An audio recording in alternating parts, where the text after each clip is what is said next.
দিনের বেলায় ব্যস্ত নগরী, রাত নামতেই ভয়ের রাজত্ব। সিলেটের রাত যেন এখন আতঙ্কের অন্য নাম। অন্ধকার নেমে এলেই নগরীর অলিগলি থেকে শুরু করে মহাসড়ক সবখানেই সক্রিয় হয়ে ওঠে ছিনতাইকারীরা। একের পর এক ছিনতাই আর নাগরিকদের হাহাকার, এমন দৃশ্য এখন সিলেট নগরের নিত্যচিত্র। গত এক মাসে বিভিন্ন এলাকায় সংঘটিত ছিনতাই ও বিশেষ অভিযানে অন্তত 12 জন ছিনতাইকারীকে আটক করেছে পুলিশ। দিন দিন বেড়ে চলা এই অপরাধ প্রবণতা শহরের মানুষকে ফেলেছে গভীর উদ্বেগে। দিন দিন যেন বেড়েই চলেছে এমন অপরাধের প্রবণতা। জানা গেছে, সিলেটে গত এক মাসে বিভিন্ন এলাকায় সংঘটিত ছিনতাই ও বিশেষ অভিযানে অন্তত 12 জন ছিনতাইকারীকে আটক করেছে পুলিশ।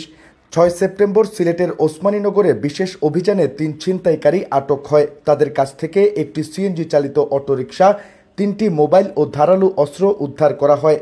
14 সেপ্টেম্বর সিলেট নগরীর দক্ষিণ সুরমা খুজারখোলা থেকে ভোররাতে ছিনতাইয়ের চেষ্টা করার সময় 3 ছিনতাইকারীকে হাতে নাতে আটক করে পুলিশ। পরে আদালতের মাধ্যমে জেলহাজতে পাঠানো হয়। 15 সেপ্টেম্বর সিলেট মহানগরীর কোতোয়ালি থানাধীন এলাকায় পৃথক পৃথক অভিযানে 2 ছিনতাইকারীকে গ্রেপ্তার করে পুলিশ। তাদের কাছ থেকে ছিনতাইকৃত মোবাইল ও ছুরি উদ্ধার করা হয়।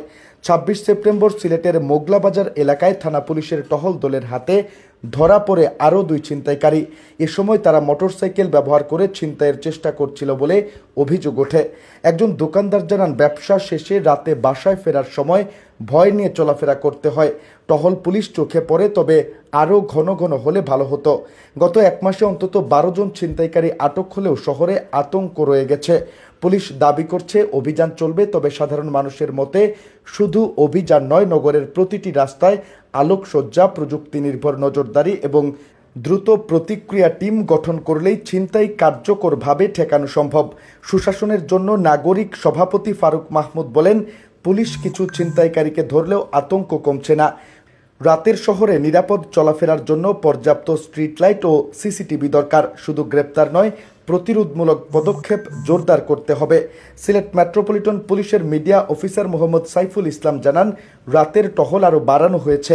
নির্দিষ্ট তথ্যের ভিত্তিতে আমরা অভিযান পরিচালনা করছি। ছিনতাইকারীদের বিরুদ্ধে পুলিশের অভিযান অব্যাহত রয়েছে। নগরবাসী যদি দ্রুত আমাদের খবর দেন, তাহলে পুলিশ আরও দ্রুত কার্যকর ব্যবস্থা নেওয়া সম্ভব হবে।